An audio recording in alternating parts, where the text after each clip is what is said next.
শীত উপলক্ষে একজন সফল ব্যবসায়ী আমাদের ইমন, মাঝে মাঝে সেই মৎস্য ব্যবসায়ী থাকে, আবার এখন ডিম ব্যবসায়ীতে যোগ দিছে, আন্ডা ব্যবসায়ী। ইমনের জন্য রইল শুভকামনা। এখন ডিম ব্যবসা করে তোমার অনুভূতিটা জানতে চাইতেছি।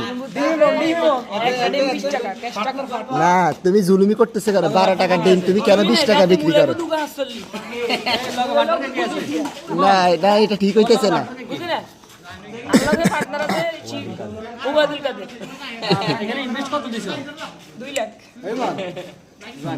দুইটা ডিম 30 টাকা পাইবে, তাইলে দাও।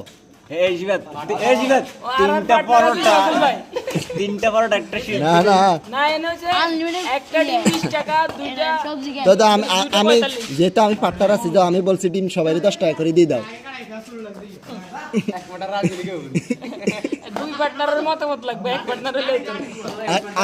আমার শেয়ারের গুলো আমারে দিয়ে দাও তুমি, আমার শেয়ারের গুলো আমারে দিয়ে দাও। সেই